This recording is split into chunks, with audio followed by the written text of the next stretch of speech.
자리에서 모두 일어나셔서 우리에게 주실 하나님 말씀을 함께 읽겠습니다. 요한복음 9장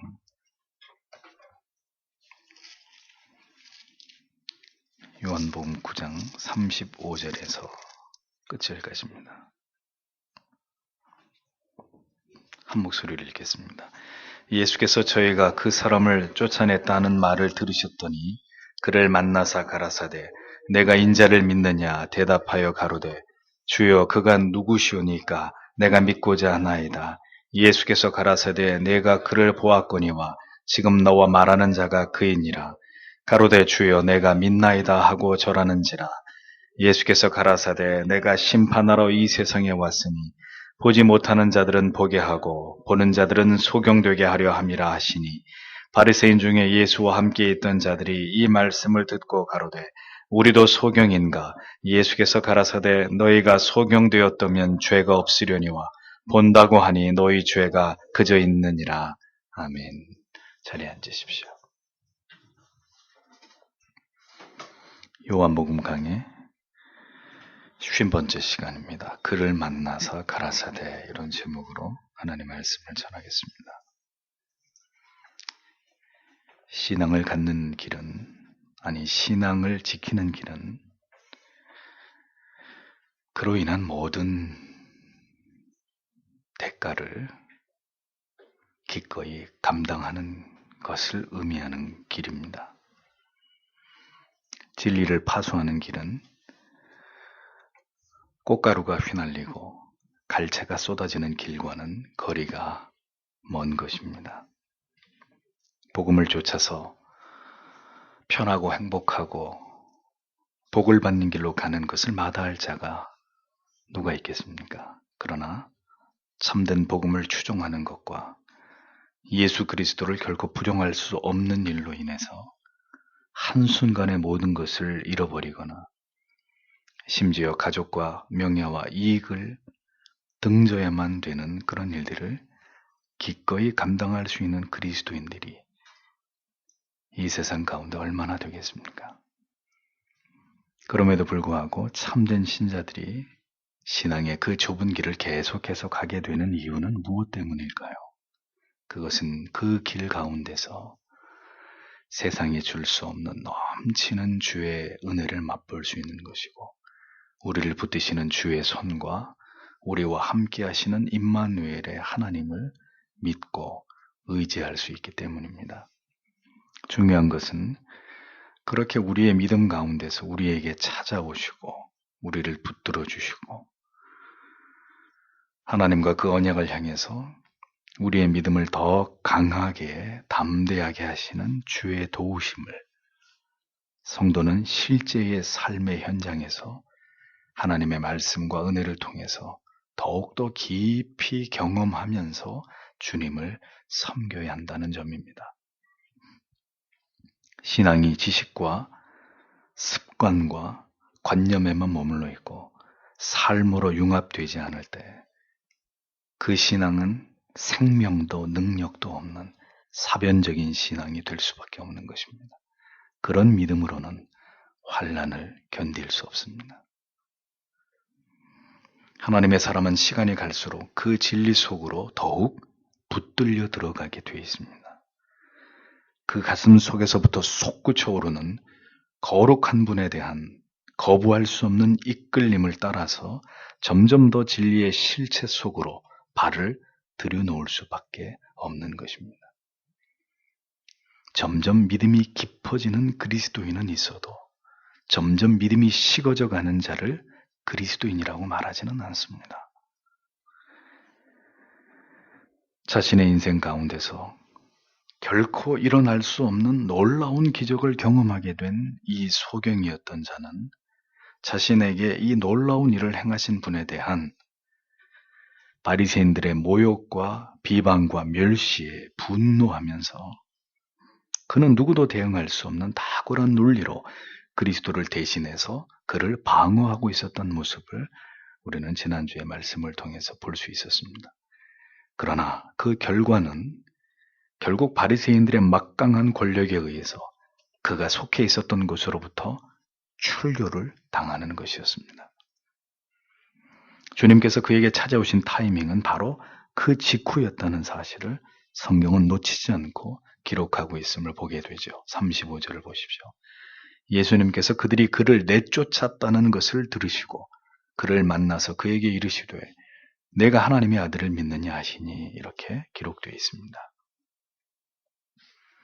요한복음에서 이 내용이 만약 소경이 출교된 것으로 여기서 끝나버렸다면 이 사건은 우리에게 별다른 감동을 주지 못했을 것입니다. 그러나 예수께서 그 형제가 출교를 당한 사실을 아시고 그에게 그 즉시 찾아와 주셨다는 이 이야기는 우리의 마음에 큰 감동을 불러일으키기에 충분합니다. 태어나서 처음으로 눈을 떠서 사물을 보게 된 사건은 소경이었던 이 형제에게 너무나 기쁘고 감격스러운 일이 아닐 수 없었을 것입니다.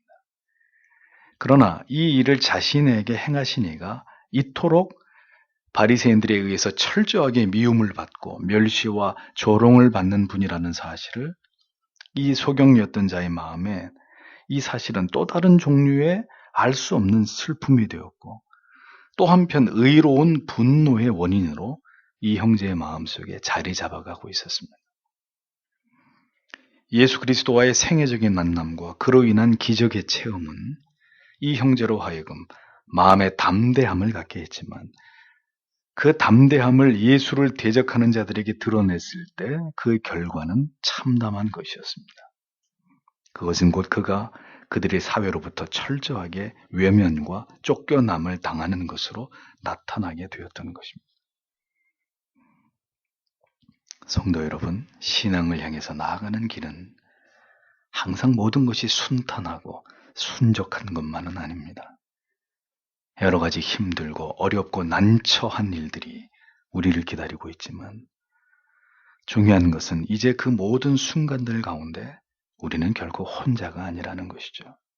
우리와 함께 하시는 하나님께서 우리를 도우시고 지키시고 우리를 인도하신다는 사실을 기억해야 할 것입니다. 가장 위대한 만남을 얻는 대신 잃어버리는 것도 있다는 것을 우리는 기억해야 합니다. 주님께서 바리새인들이 그 형제를 쫓아냈다는 말씀을 들으셨다고 성경은 기록합니다. 그런데 바로 그가 그렇게 된 그 절묘한 순간에 예수님께서는 다시 그 형제 앞에 모습을 드러내신 것이죠. 이것은 우리에게 무엇을 교훈합니까? 주께서는 그렇게 사랑하는 자녀들의 모든 일상에 대해서 그 일상 가운데 벌어지고 있는 일들에 대해서 모두 다 알고 계시는 분이신 것을 우리에게 보여줍니다. 여러분들에게 어떤 일이 일어나고 있는지, 어떤 어려운 일이 생겼고, 어떤 고난을 당하고 있으면, 지금 그리스도 때문에 신앙 때문에 어떤 불이익을 당하고 있는지를, 어떤 일들이 여러분의 생애 속에서 일어나고 있는지를 자세하게 알고 계시는 분이 바로 하나님이시라는 겁니다. 결코 주께서 나에 대해서, 우리에 대해서 모르신다고 생각하지 마십시오. 주님은 그 형제의 출교의 소식을 듣자마자 그를 찾아가셨습니다. 사람들에게 그에 대한 소식을 듣게 되었기 때문에 그를 찾아오신 것이 아니었습니다. 주께서는 이미 무슨 일이 일어날지를 다 알고 계셨지만 성경은 메시아께서 얼마나 한 영혼에 대한 지대한 관심을 가지고 계시는지를 묘사하기 위해서 바리새인들이 그 사람을 쫓아냈다 하는 말을 들으신 후에 그를 만났다라고 설명하고 있을 따름입니다.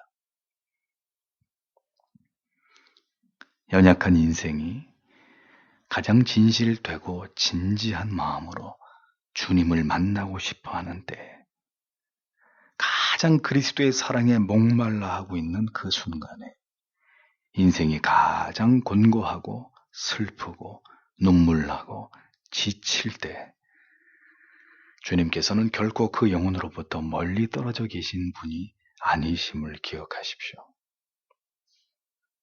온전한 신뢰와 간절함으로 지금도 여러분이 주를 향해서 손을 뻗기만 하면 이른 새벽이나 우리가 잠 못 이루는 늦은 밤이라도 조용히 눈을 감고 간절히 그분의 이름을 부를 때 주께서는 우리의 영혼 가장 가까이 다가오셔서 손을 내어 밀어주시는 분이라는 것을 잊지 마십시오. 언제나 우리를 사랑하는 자녀들을 지켜보시는 분께서 지금 여러분에게 어떤 도움이 필요할지를 모르고 계실까요? 옆방에 누운 아기의 작은 울음소리만 들어도 엄마는 금방 반응을 보이듯이 하나님께서는 그 사랑하시는 자녀들에게 언제나 마음을 기울이시는 분이라는 것을 기억해야 할 것입니다. 눈을 뜨게 된 이 형제는 그 기쁨과 감격을 뒤로 한 채 이제는 버림을 받아서 출교를 당하여서 홀로 있게 되는 상황이 되었습니다. 그런데 그때 주님께서 찾아오신 것입니다. 그리고 이렇게 말씀하셨습니다. 형제여, 하나님의 아들이신 인자를 그대가 믿고자 하는가?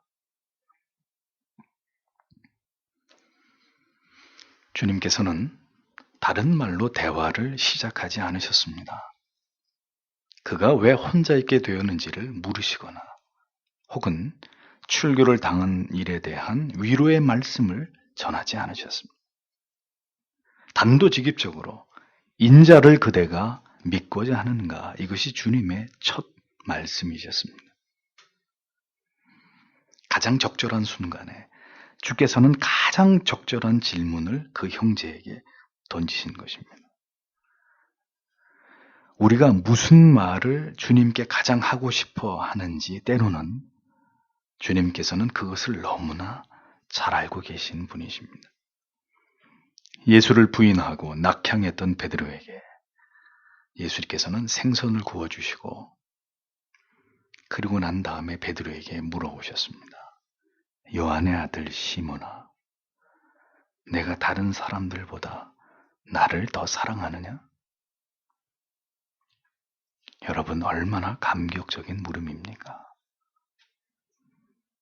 깊은 양심의 가책 속에서 하루도 마음 편할 날이 없이 예수를 부인했던 자신을 용서할 수 없어서 베드로는 괴로움 가운데 나날을 보내고 있었을 것입니다. 다시 시간을 돌려놓을 수만 있다면 결단코 주를 부인하지 않으리라고 수없이 의미 없는 다짐을 반복하면서 그는 후회하고 있었을지 모릅니다. 그런데 너무나 감사하게도 주님께서는 다시 베드로를 회복시키시는 방법으로 그가 그토록 주님께 하고 싶었던 말을 고백할 수 있는 기회를 그에게 다시 찾아오셔서 주고 계셨던 것을 볼 수 있습니다. 사랑하는 제자를 다시 사명의 자리로 회복시키기 위한 주님의 감동적인 배려를 볼 수 있는 대목이죠. 주님의 감동적인 물음은 베드로야, 내가 비록 나를 부인했었지만 이제 내 진심을 한번 내게 말해보거라. 너는 나를 여전히 사랑하고 있지 아니하냐? 주님, 정말 제가 왜 주님을 배반했는지 얼마나 후회했는지 모릅니다만 주님, 저는 분명히 주님을 사랑하고 있었고 지금도 주님을 사랑합니다. 이런 저의 마음을 주께서도 아시지 않습니까? 주님께서는 그렇게 그가 그토록 다시 주님께 고백하고 싶었던 그 고백을 할 수 있도록 다른 그 어떤 말보다도 나를 사랑하느냐라고 질문해 주셨던 것입니다. 우리는 생각해 보기를 그렇다면 그 소경이었던 형제가 자신이 그렇게 바리새인들을 향해서 굽힘없이 예수를 변호하는 자기 논리를 폈을 때 이런 결과가 있을 것이라는 것을 그 형제가 알지 못했을까 생각해 보게 됩니다. 저는 그렇지 않았을 것이라고 생각합니다. 그의 부모들조차도 바리새인들에 의해서 출교당할 것을 두려워한 나머지 사실을 은폐했던 것을 볼 수 있지 않습니까? 따라서 이 형제도 그런 식으로 바리새인들에게 도발을 했을 때 자기가 그들로부터 어떤 처우를 당할지를 알고 있었을 것이라는 겁니다. 그러나 그럼에도 불구하고 그는 바리새인들이 예수를 지워버리려고 하는 멸시와 경멸의 말들을 듣고 그는 그대로 있을 수가 없었던 것이죠. 그는 예수께서 하나님께로부터 보내심을 받은 분이라고밖에 믿을 수 없는 이유를 강변했고 그 형제의 마음에는 그렇게 이제 예수 그리스도에 대한 생각이 점점 더 가득 채워져 가고 있었다는 것을 우리는 짐작해 볼 수 있습니다. 자신을 고쳐주신 그분이 바로 하나님의 아들이시고 나에게 이런 귀한 은총을 베풀어 주셨다는 것에 대해서 이제 누구도 억제할 수 없는 감사와 기쁨이 그의 마음을 채워가고 있었을 것이라는 것은 쉽게 짐작할 수 있는 부분입니다. 그는 지금 쫓겨났고 의지할 곳이 없는 신세가 되었지만 그 형제의 마음 속에는 온통 그리스도에 대한 생각으로 가득 채워져 가고 있었을 것이라는 거죠. 이를 확인할 수 있는 증거는 이제 주께서 그에게 내가 인자를 믿느냐라는 질문에 대한 잠시 후에 설명할 그 형제의 분명한 그리고 즉각적인 답변 속에서 찾을 수 있는 것입니다. 눈을 뜨게 된 이 형제가 진심으로 하고 싶었던 일이 무엇이었을까요? 아마도 단 한 번만이라도 다시 주님을 꼭 만나고 싶었을 것입니다. 그리고 예수께서 자신의 구주이심을 이제는 고백하고 싶었을 것입니다.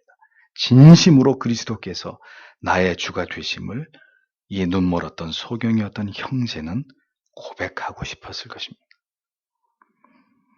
주께서는 그러한 형제의 마음을 읽어내셨고 주님은 그 형제를 보자마자 물어보시는 것입니다. 네가 인자를 믿느냐? 그러므로 그 형제의 대답은 즉각적인 것이었습니다. 분당에서 개척을 했을 때의 일입니다.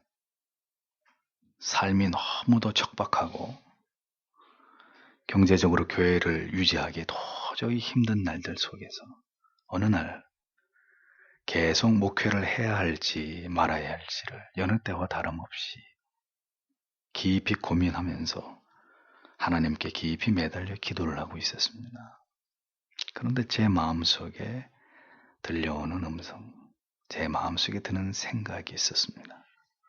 이 목사야, 너는 왜 목회를 하고자 하느냐? 내가 왜 너를 도와주어야만 되느냐? 하는 것이었습니다. 그런데 이미 그 해답은 제 마음과 입술을 통해서 수도 없이 고백되어져 오고 있었던 내용이었습니다. 그것은 주님, 저를 어떻게 하시든 저는 저의 모든 삶을 온전히 하나님께 드릴 것입니다. 살아도 죽어도 진리를 전하고 진리를 수호하는 일에 나의 남은 모든 생애를 바칠 것입니다. 교회가 어떻게 되든지 그것은 저와 상관이 없는 일입니다. 텅 빈 예배당에서 홀로 이 눈물의 고백을 얼마나 많이 되뇌이고 또 되뇌이는지 모릅니다. 고백하고 싶은 그 고백을 고백하게 하시는 하나님의 은혜, 경험한 자들만이 알 수 있는 폭포수와 같은 은혜입니다.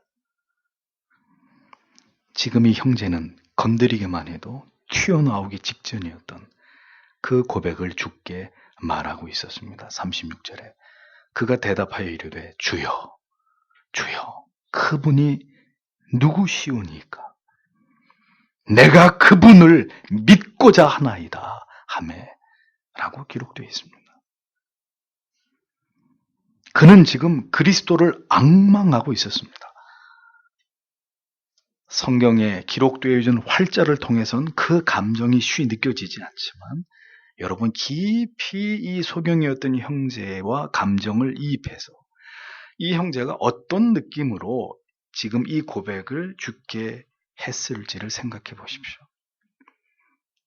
눈을 뜨게 된 이후에 그가 바리새인들로부터 당한 출교도 하나님의 섭리 가운데서 보면 그가 더 그리스도를 배웠기를 갈망하도록 만든 더 강력한 동기가 되었을 것입니다.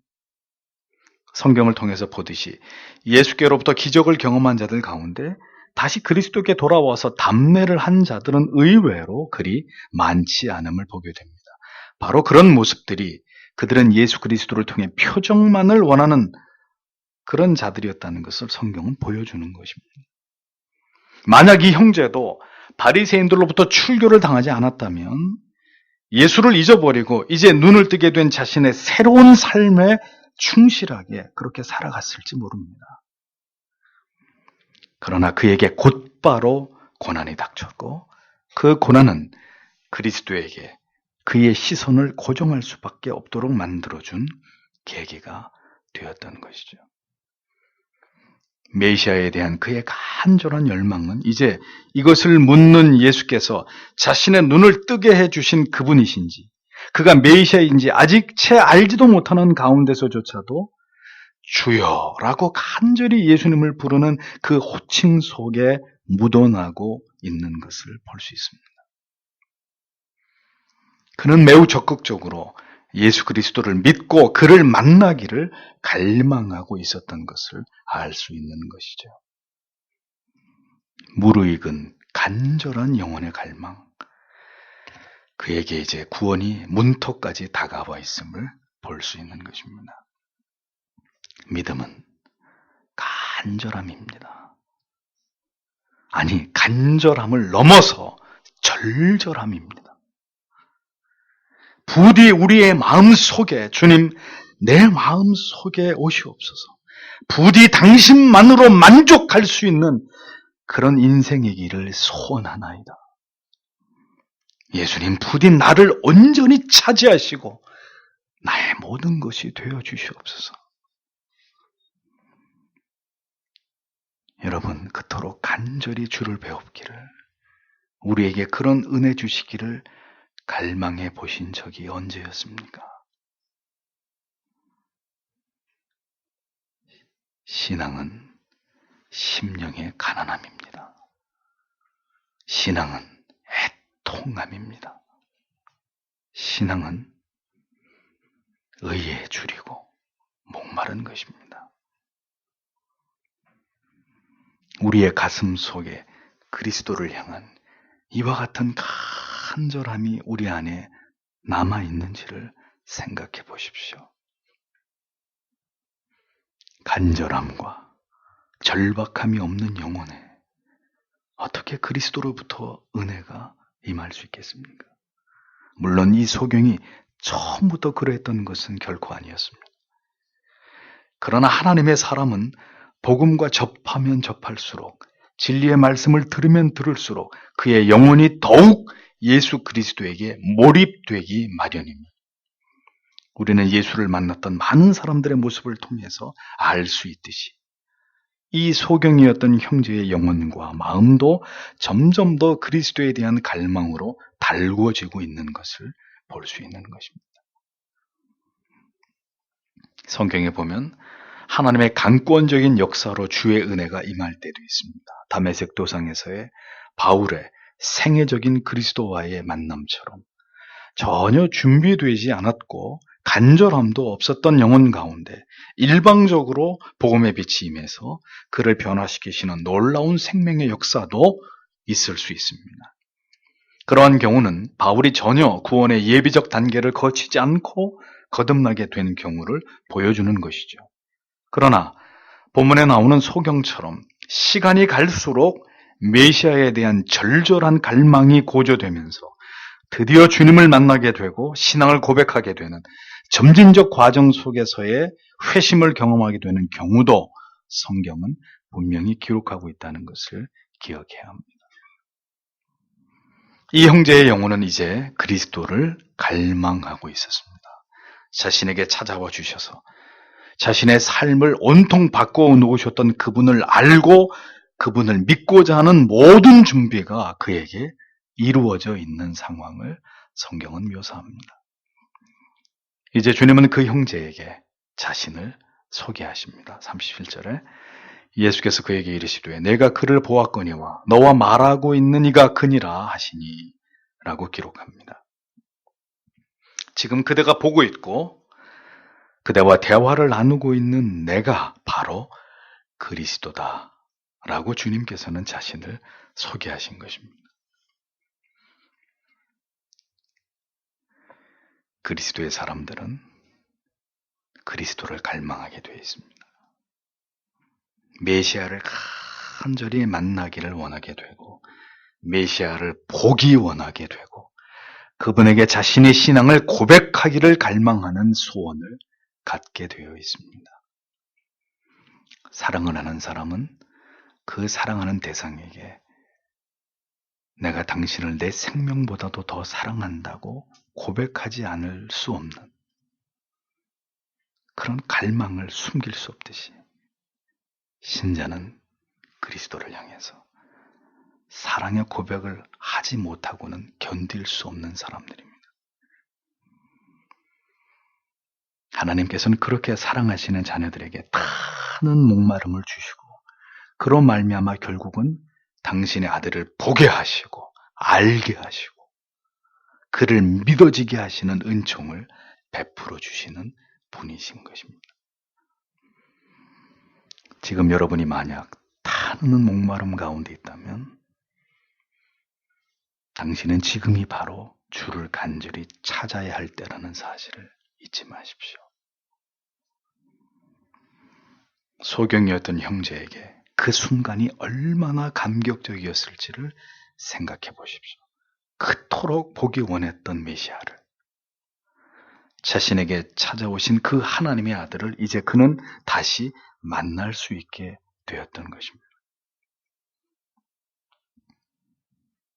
우리에게 과연 이 형제와 같은 그리스도를 향한 타는 목마름이 있는지를 우리 자신에게 물어봐야 할 것입니다.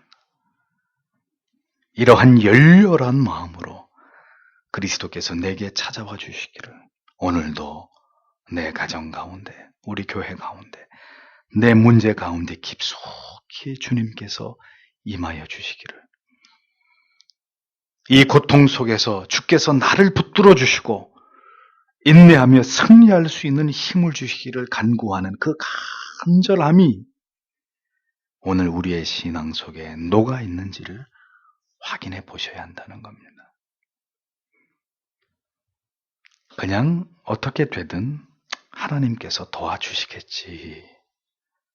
이렇게 지내는 것이, 이렇게 살아가는 것이 주의 뜻이겠지. 믿음이 좋은 것 같으나 그것은 믿음이 아니라 자기 방임, 자기 방치일 뿐입니다. 영혼의 처절한 간절함과 갈망이 없는 자의 지금 그가 누리고 있는 평온은 평온이 아니라 자기 포기일 뿐입니다. 그 어떤 간절함도 갖기를 거부하고 있는, 자기를 기만하고 있는 자신의 영혼의 나태함일 뿐입니다. 신앙은 핏빛 절규입니다. 갈망입니다. 내가 믿고자 하나이다. 내가 그분을 만나기를 간절히 원하나이다. 간절함도 없고 갈망도 없는데 그러한 가슴에 예수 그리스도의 은총이 부어질 리가 있겠습니까? 사람들은 말합니다. 간절히 기도하고 부르짖었더니 내게 은혜를 주시더라. 아니면 나는 아무것도 한 것이 없다. 그런데 하나님께서 일방적으로 내게 찾아오셔서 은혜를 주시더라. 복을 주시더라. 자, 누구의 말이 과연 맞는 말이고 신앙을 설명한 올바른 해답이 되는지 알 길이 묘연하죠. 복음서를 통해서 우리가 깨닫게 되는 진실은 하나님께서는 죄를 깊이 뉘우치며 용서를 구하는 자를 용서하시고 주의 자비와 긍휼을 간절히 구하는 자에게 자비와 긍휼을 베푸신다는 것입니다. 진실로 자신의 죄를 뉘우치며 예수 그리스도를 견고하게 붙잡는 자들의 그 뚜렷한 변화와 열매가 회심의 증거인 것이고, 이를 통해서만이 참된 성도가 될 수 있는 것입니다. 어느 누구든지 간에 어느 날 그가 자신의 영혼의 문제, 영혼의 구원의 문제에 대해서 진지해지기 시작했고 절박한 마음이 들게 되었다는 것은 그가 하나님의 택하심을 입은 백성임을 방증하는 것이 되는 것입니다. 구원의 문제를 진지하고 절박하게 갈망하고 고뇌하지 않는 자에게 참된 구원이 임할까요? 값싼 구원, 쉬운 구원으로 자기를 기만하게 될 뿐입니다. 그것을 구원으로 알고 안주하게 되는 지극히 어리석고 미련한 인생을 살아가게 될 뿐이라는 것을 기억하셔야 합니다. 소경이었던 이 형제의 반응은 즉각적이었습니다. 그는 잠시도 주저할 이유가 없었습니다. 이것이 복음을 대면한 자의 모습입니다. 주를 만난 자에게서 나타나는 격렬한 반응입니다. 38절에 그가 이르되 주여 내가 믿나이다 하고 그분께 경배하니라. 금정역은 이렇게 번역합니다. 즉시 대답합니다. 주여 내가 믿나이다. 피조물이 마침내 창조주이신 그 주인을 만난 것입니다. 부모를 잃어버렸던 아이가 다시 그 부모를 만나게 된 것입니다. 밭을 모두 갈아엎어서 보물을 찾던 자가 마침내 감추어져 있던 보물을 발견하는 것입니다.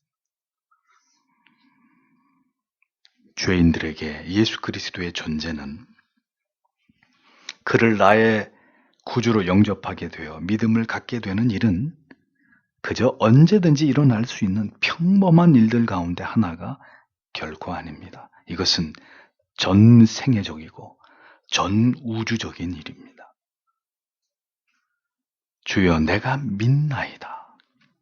그는 육신의 눈을 뜬 것만이 아니라 이 순간 마침내 그의 영혼의 눈까지 활짝 뜨게 된 것을 볼 수 있는 것이죠.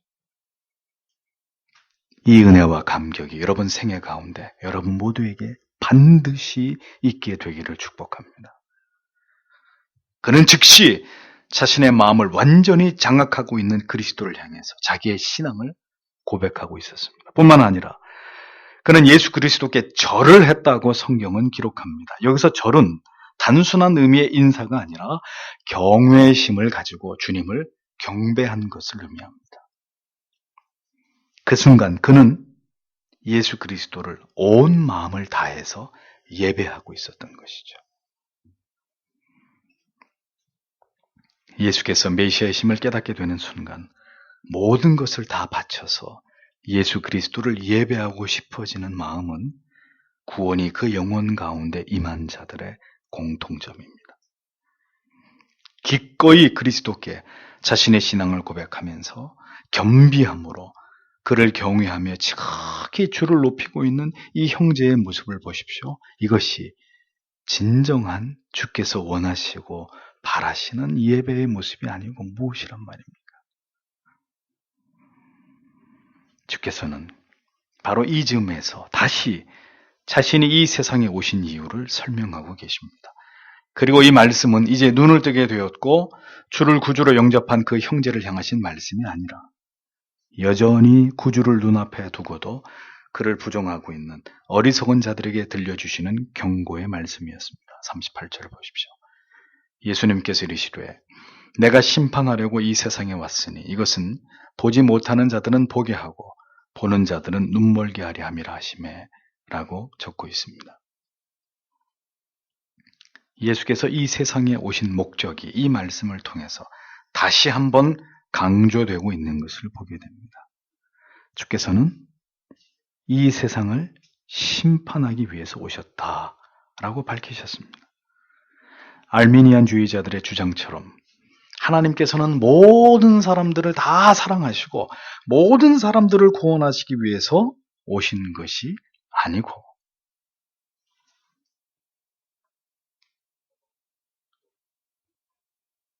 하나님께서 구원할 자들만을 구원하시기 위해서 주님은 이 세상에 오신 분이라는 것을 설명합니다. 하나님께서는 제발 나는 네가 나를 믿기를 원한다. 나는 네가 없으면 안 되겠는데 제발 나를 믿어주지 않겠니? 하나님은 그런 심파조의 하나님이 아닙니다. 이것은 여러분이 하나님에 대한 무지에서 비롯된 생각들입니다. 예수께서는 세상을 심판하러 오셨다고 했습니다.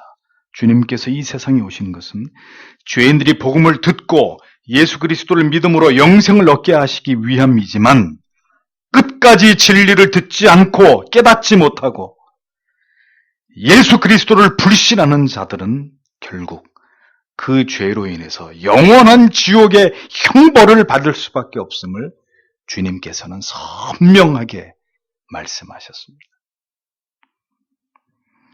이러한 의미로 주께서는 진정한 소경이 누구인지를 이어서 설명하셨습니다. 보지 못하는 자들이 보게 되었다는 것은 예수 그리스도가 누구이신지 전혀 알지 못하는 죄인들이 복음을 통해서 구주를 믿고 모두 구원의 빛을 보게 되었다는 의미이고, 보는 자들이 보지 못하게 되었다는 의미는 율법주의의 그릇된 믿음과 자만에 빠져서 복음을 끝까지 거부하고 있었던 바리새인들을 비롯한 유대주의자들, 그들은 결국 그리스도를 부정하고 그의 메시아 되심을 보지 못하는 영적인 소경이기 때문에 결국 그들은 멸망에 이를 수밖에 없음을 주님께서는 역설적으로 설명하고 계셨던 것입니다. 완악하고 교만한 바리새인들을 향한 예수 그리스도의 이 같은 말씀은 모두 그들의 마음을 찌르는 비수와도 같은 말씀들이었습니다. 예수 그리스도의 말씀들은 복음을 듣기를 갈망하고 예수 그리스도를 통해서 구원의 길로, 영생의 길로 나아가고자 하는 자에게는 생명수와 같이 달고 시원한 생명의 말씀이지만, 복음을 거부하고 예수 그리스도를 배척하는 자들을 향해서는 그 무엇보다도 쓰고 역겨운, 도저히 삼키기 힘든 사약과 같은 그런 가치일 뿐임을 볼 수 있습니다. 복음은 모두에게 듣기 좋은 말이 결코 아닙니다. 한쪽 부류의 사람들의 영혼은 복음을 통해서 더 기쁨이 충만하고 믿음이 더욱 자라가게 되는 것이고, 또 한쪽 부류의 영혼은 그 올바른 복음으로 인해서 더 강팍해지고 복음으로부터 멀어지게 되고 복음을 멸시하고 경멸하게 되는 뚜렷한 양극 현상이 나타나게 되는 것입니다. 보는 자들은 보지 못하게 하고 보지 못하는 자들은 보게 하는 복음의 각각 상이한 역사와 그 결과를 우리는 매우 중요하게 생각해야 합니다. 이유는 주님께서 복음서에서 이 복음의 정수를 설명하시면서 계속해서 반복해 오고 계셨던 말씀이기 때문이죠. 예수를 믿으면 행복해진다고만 말하는 것은 반쪽짜리 복음입니다. 따라서 그것은 복음이라 말할 수 없는 것입니다. 예수를 믿지 않으면 영원히 지옥에서 고통당하는 멸망을 당할 수 있다고까지 말을 해주어야 완전한 복음이 되는 것이죠. 40절에 그분과 함께 있던 바리새인들 중에 어떤 자들이 이 말씀들을 듣고 그분께 이르되 우리도 눈 멀었느냐 하니, 예수께서 말씀을 전하시는 자리에는 언제든지 그가 무슨 말을 하는지 듣고 예수께서 하신 말씀으로부터 어떤 불리한 흠집을 잡아내려고 하는 무리들이 언제나 군중의 틈바구니에 있었던 것을 볼 수 있습니다. 거의 항상 주께서 복음을 전하실 때마다 이들은 주님의 말씀을 염탐하면서 주의 말씀을 가지고 트집을 잡기 일쑤였던 것을 볼 수 있죠. 바울이 복음을 전할 때에도 복음을 전하는 곳마다 유대주의자들이 집요하게 바울을 따라다니면서 바울의 복음을 회방한 것을 보지 않습니까? 복음을 전하는 자리는 바로 그러한 자리입니다. 복음을 경청하는 자들과 그 복음에서 그가 전하는 그 진리에서 무엇인가 흠을 찾아내려고 하는 자들이 언제나 공존하는 곳이 복음이 전해지는 이 세상이고 교회 아닙니다. 그들은 주의 말씀을 들으면서 그 말씀이 곧 자기들을 가리키는 말씀이라는 것을 금방 알아차렸습니다. 그리고 그들은 비아냥거리면서 예수님께 질문을 하죠. 네가 보기에는 그럼 우리가 바로 그 소경된 자로 보인다는 말이냐? 네가 보기에는 율법에 정통한 우리들이 아무것도 보지 못하는 소경과 같이 어리석은 자처럼 보이느냐? 그들은 예수님의 말씀에 어처구니가 없어 했습니다. 그들은 자신들의 영적인 무지함과 소경됨을 절대로 인정하지 않고 있었기 때문입니다. 하나님을 부정하는 자들을 보십시오. 참된 복음을, 예수 그리스도를, 기독교를, 올바른 교리나 신조를, 모든 교회사가 우리에게 전해주고 있는 중요한 교리를 한사코 멸시하고 경멸하는 하나님을 부정하는 자들은 그러한 공통점을 보입니다. 그들이 보기에 기독교라고 하는 종교는 그저 하찮고 무지하고 정신적으로 나약한 자들이나 믿는 어리석은 종교에 지나지 않게 보이는 것입니다. 반면에 자신은 그러한 어리석은 종교를 믿지 않는 대단히 냉철하고 지적이고 스스로에 대한 대단한 자부심을 가지고 있는 자기들은 그리스도인들보다 우월한 존재라고 그렇게 생각합니다. 저 세상 밖에 있는 사람들이. 불신자들에게 그들이 알지 못하는 진리를 말해주고 그들에게 예배된 소망 없는 미래에 대해서 말해줄 때 그들의 반응은 어떤 것이겠습니까? 그것을 수용하고 받아들이던가요? 절대로 그렇지 않습니다. 그들은 즉각 그대가 보기에는 우리가 지옥에나 떨어질 가련한 존재들로밖에 보이지 않습니까? 하지만 우리는 결코 그렇게 당신들처럼 바보 같고 어리석은 사람들이 아닙니다. 라고 말할 것입니다. 영적인 소경들은 정작 자신이 소경이라는 사실을 절대로 인정하지 않고 끝까지 진리를 비웃고 경멸할 뿐입니다. 올바른 신앙과 신학을 그리고 교리를 깨달아서 그 깨달은 진리를 쫓아가는 신앙의 좁은 길만이 그리스도께서 우리에게 말씀하신 올바른 구원의 길임을 아무리 얘기해 주어도 그 길을 비웃고 멸시하고 넓은 길로 옛 길이 아닌 넓게 새롭게 난 신장로를 따라서 하나님을 신앙하겠다고 하는 자는 자신의 신앙의 문제를 옳게 보지 못하는 자이고 그러한 자들이 그 무지에서 돌이키지 못한다면 그것이 그들이 걸어가야 되는 길일 수밖에 없는 것입니다. 복음은 냉정한 것입니다. 41절에 예수께서는 그들에게 이르시되 너희가 눈 멀었다면 너희에게 죄가 없으려니와 지금 너희가 우리는 본다 하고 말하므로 너희 죄가 남아있느니라 라고 말씀하셨습니다. 차라리 날 때부터 앞을 볼 수 없었던 이 소경이었던 자처럼 바리새인들이 참된 복음과 하나님에 대해서 아무것도 아는 것이 없었더라면 예수 그리스도의 복음을 듣고 죄에서 벗어나서 믿음으로 의로운 자들이 될 수 있었을 터인데 어줍지 않은 지식으로 그들은 지금 하나님을 믿고 있고 아브라함의 후손이고 모세를 가장 존경하고 율법에 대해서 박식한 하나님께 선택을 받은 민족이라는 이 자부심 때문에 그리스도를 메시아로 인정하지 않고 있으니 그런 너희들은 바로 그 죄로 인해서 반드시 하나님께 멸망을 받을 존재로밖에 보이지 않는다. 이것이 주님의 답변이었습니다.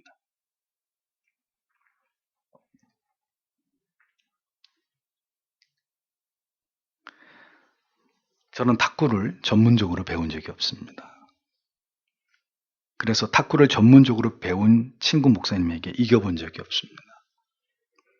그러면 어떻게 하면 제가 탁구를 잘 칠 수 있겠습니까? 내가 어깨 너머로 배운 잘못된 방법의 탁구를 치는 방식, 폼을 다 버려야 되는 거죠. 깨끗이 삭제해버리고 리셋을 하는 겁니다. 다시 처음부터 내가 지금 탁구를 처음 배우는 사람이라고 생각하고 똑딱똑딱부터 다시 시작하는 거죠.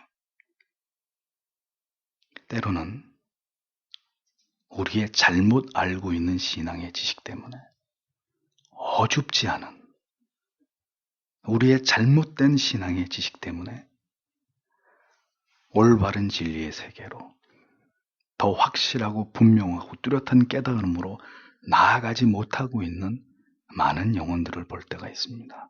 심히 안타깝습니다.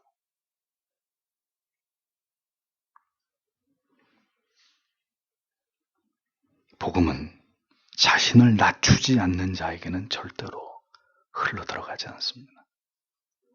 천국의 문은 자신의 전적인 무지와 부패와 타락을 인정하는 죄인들만이 들어갈 수 있는 문입니다. 바울이 왜 나의 약한 것을 자랑한다고 했습니까?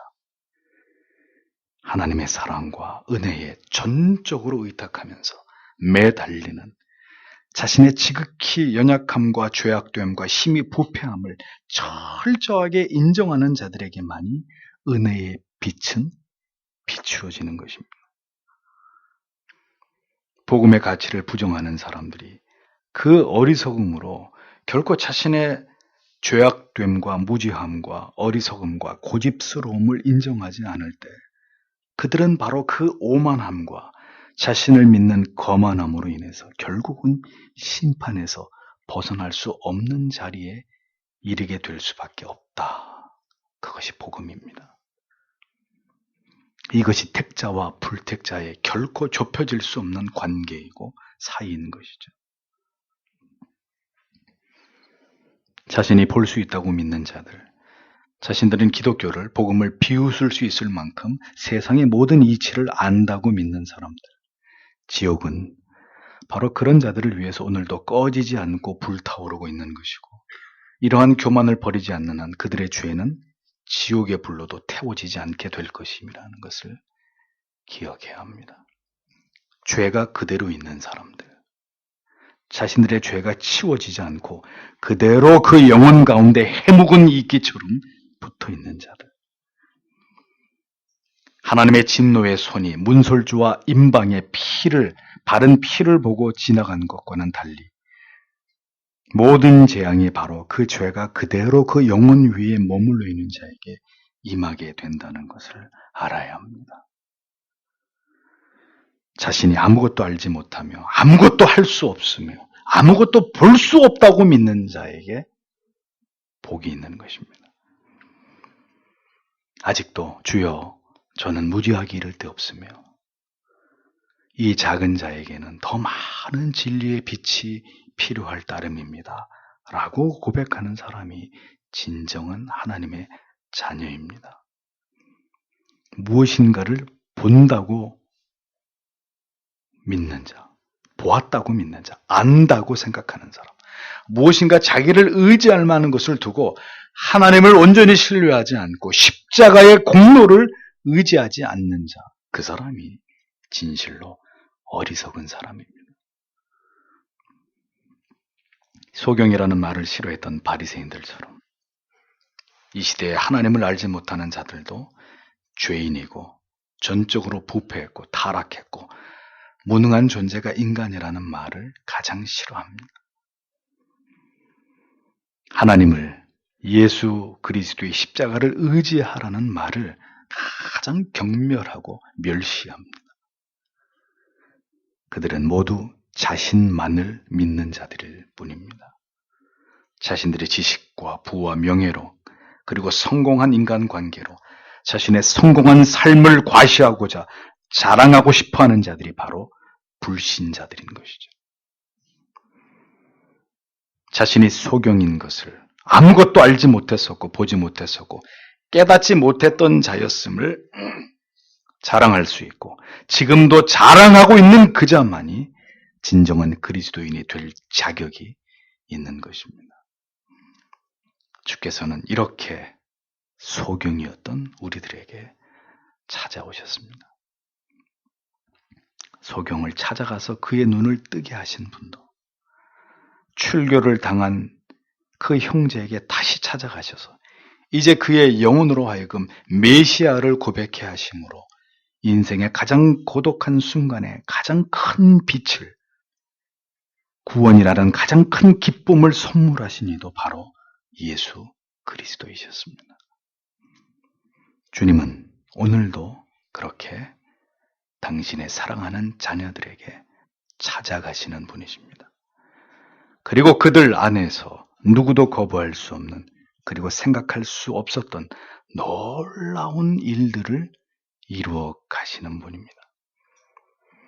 그를 믿는 자에게는 그렇게 영원의 눈이 열려서 영원한 세상을 보게 되는 것이고, 그를 거부하는 자들에게는 영원히 그 아름다운 천국을 볼 수 있는 눈이 가리워진 채로 그가 다시 눈을 뜨게 된 곳은 꺼지지 않는 지옥의 불못이 있는 곳에서 영원히 고통당하게 될 미래만이 존재할 뿐입니다. 오늘도 주님께서는 이 위대한 복음을 복음서의 또 한 구석에서 조용히 외치고 계셨던 것입니다. 기도하겠습니다.